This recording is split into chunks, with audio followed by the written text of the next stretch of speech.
Welcome to Believers Fellowship Bible Time. I'm recording this today in my home office. Not many people have been in this room, but this is where most of my work gets done. This is where I do my study and preparation for all my preaching, teaching. The work gets done right here, and I enjoy this room. And obviously, lately I've been spending more time in this room because of the stay-at-home restrictions. But this is where I study the Bible, and I am thankful to have this space and the opportunities that I have to do that. And I'm thankful for what we're looking at here in the Old Testament as we're going through the book of Numbers. There's so much to learn here, and today we come to chapters 18 and 19. And again, in these chapters, you see how seriously the Lord takes worship and purity. Just a couple of statements like the last line in chapter 18 says, "But you shall not profane the holy things of the people of Israel, lest you die." Can't get more serious than that. And chapter 19, verse 20 says, "If the man who is unclean does not cleanse himself, that person shall be cut off from the midst of the assembly, since he has defiled the sanctuary of the Lord." You know, as you were reading through this, you could come to the conclusion that there's a very strong possibility that we take God and the things of God too lightly. We don't take God as serious as we should. We don't take the things of God as serious as He does. And so this is good for us to be exposed to this and to think this through in our own lives. Now, chapter 18 talks about the responsibilities of the priests. In chapter 17, we saw the affirmation of Aaron in the aftermath of the rebellion of Korah and Dathan and Abiram. And so God made it clear that no, Aaron is the man, and he is the high priest, and his family makes up the priesthood. And so the responsibilities there now are laid out to Aaron. God addresses Aaron in this passage. And he tells them how serious these responsibilities are. Again, let me just read to you the first three verses. It says, "So the Lord said to Aaron, you and your sons and your father's house with you shall bear iniquity connected with the sanctuary, and you and your sons with you shall bear iniquity connected with your priesthood, and with you bring your brothers also, the tribe of Levi, the tribe of your father, that they may join you and minister to you while you and your sons with you are before the tent of the testimony. They shall keep guard over you and over the whole tent, but shall not come near to the vessels of the sanctuary or to the altar, lest they and you die." So this is deadly serious to the Lord, and we need to adjust our perspective on how we think about the things of the Lord. So they're given this responsibility. The Levites were given to them to assist them. And in the rest of the chapter, it talks about how the priests and the Levites were to be supported through the sacrifice. A percentage of the sacrifices went to the priests, and the Levites were given tithes. And then out of those tithes, they gave a tithe to the priests. And so the laborer is worthy of his hire. These people are doing the work. They're doing a serious work. And so the means for them being supported are laid out in this chapter also. And then chapter 19 is interesting. It makes a provision for how a person can be cleansed after coming in contact with a dead body or even being in the tent of a dead person. And this is a special provision made by the Lord for the people in the time of the wilderness, because the normal provision was if you come in contact with a dead person at the end of the period of cleansing, you had to make an animal sacrifice. Well, they'd have been making an awful lot of animal sacrifices because they're going to be wandering around in the wilderness. And out of the 603,550 men who were identified as over 20 and eligible to fight in the army of Israel, we know that 603,548 of them are going to die in the wilderness.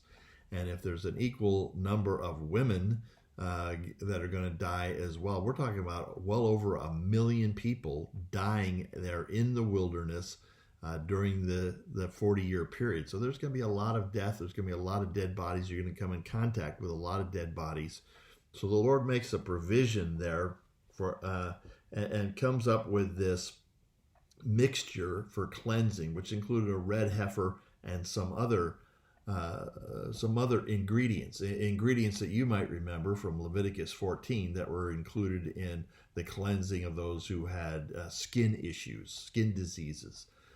And so this concoction is put together, and instructions are given, and they're to be cleansed with this water twice during a 7-day unclean period, on the 3rd day and the 7th day. And again, we're just struck with how serious this is, because God's presence is manifest there in the tabernacle, and He's with them. He's with them in the camp of the people, and He must be treated as holy. That's the thing that comes through loud and clear from these chapters, and it's the thing that keeps coming through loud and clear as you read this. And that's one of the benefits you get from reading the Old Testament, is you see the character of God, and you see how serious God takes it. And then you see, on the other hand, how so very often the people don't take it serious, and it's such an offense to God. And I think that that's helpful for us in understanding the seriousness of sin. It is also, though, this section here, like so many of them in the Old Testament that talk about priests and sacrifices, are paving the way for the ultimate priest and the ultimate sacrifice to be found in Jesus Christ. And this is what we just celebrated over the weekend, Good Friday, the sacrifice of Christ.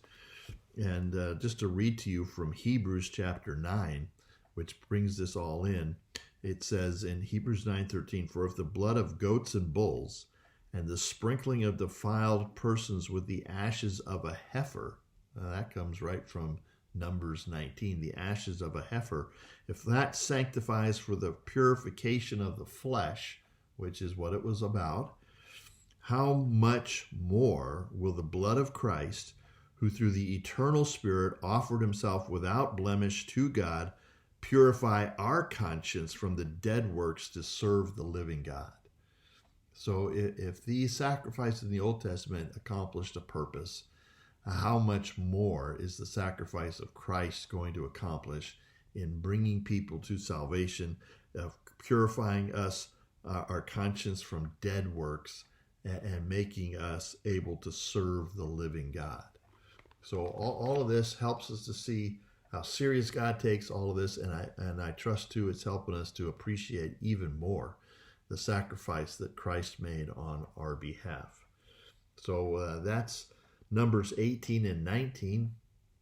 We're going to continue on tomorrow, but just to give you an update, over the weekend we asked people to post a picture on Sunday on our church Facebook page. And what a great joy it was to see all the pictures there, to see all the people that we don't get to see. We haven't been able to see some of them for weeks now because of the stay-at-home orders, and we can't meet at church. And so it was a great joy, and I'm glad and thankful for all the people who participated in that. It was just great to see you, at least in that way. What a time of rejoicing it was. And we said last week that out of all the people who put a picture on the webpage, we were going to draw 2 names and give gifts to them, just as a part of, some fun associated with the joy of seeing each other. But it's more than that, because these gift cards that we're going to give you are to help support a very important ministry. We're going to give you gift cards to the Jerusalem Restaurant. The Jerusalem Restaurant is owned by Raed and Lana Safadi, and Raed's the pastor of the Arabic Baptist Church, and we have developed somewhat of a partnership with them. We're trying to encourage them and help them as they work to reach the Arabic-speaking population of San Antonio.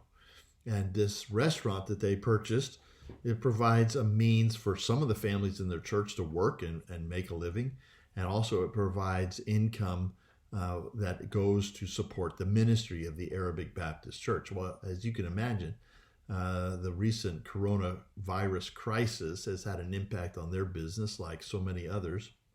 And so we've been encouraging one another to support them if we can. And I know that particularly last week, a large number of people from our church went there for a meal.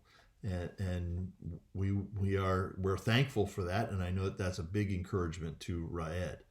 Well, these 2 gift certificates, $50 each, are to the Jerusalem restaurant to help support them and to provide the winners with some excellent food. And the winners, I'm happy to announce, are the Sam Yates family and the Pilkingtons.